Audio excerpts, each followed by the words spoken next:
अस्सलाम वालेकुम गाइस, आज मैं आपको एक बात बताती हूँ। प्लीज़ इसको स्किप ना करना, ज़रूर सुन के इसको जाना। हम सबको मौत का यकीन तो है, लेकिन ये चीज़ हमारे लाशौर में बिल्कुल नहीं है। सोचना पड़ता है कि मैं भी मरूंगा या मरूंगी, बयान सुनने पड़ते हैं, अपने आप को झंझोड़ना पड़ता है। सोचते तो हैं हम कि हम मरेंगे, लेकिन काम हमारे ऐसे नहीं है कि हम मरेंगे।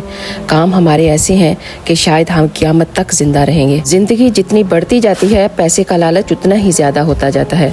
जिनके दिल में अल्लाह मौत का डर डाल देते हैं ना, उनकी ज़िंदगियों में सारी परेशानियां दूर कर देते हैं, क्योंकि अल्लाह उनके दिलों में डाल देता है कि ये इम्तहान की जगह है। हमेशा रहने वाला घर नहीं है ये, हमेशा रहने वाला घर तो आखिरत का ही है। तो याद रखें, सुकून और इत्मीनान अल्लाह ने ख्वाहिशात की तकमील में नहीं रखा। सुकून और इत्मीनान अल्लाह ताला ने अपने ज़िक्र में रखा है। जो तुम्हारे पास है उसमें ही अपने रब का शुक्र अदा करो। एक और चीज़, क्या तुम देखते नहीं हो कि तुम्हारे रब ने तुम्हें कितनी नेमतों से नवाजा है? क्या तुम इसके हकदार थे?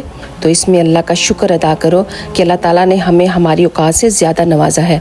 आप सल्लल्लाहु अलैहि वसल्लम ने एक दफ़ा इरशाद फरमाया, जिसे 2 वक़्त की रोटी मुयस्सर हो गई, सर पर उसके छत है और उसका जिस्म किसी बड़ी बीमारी से महफूज है, गोया वो ऐसा इंसान है कि अल्लाह ने सारी दुनिया की दौलत समेट कर उसकी झोली में डाल दी हो।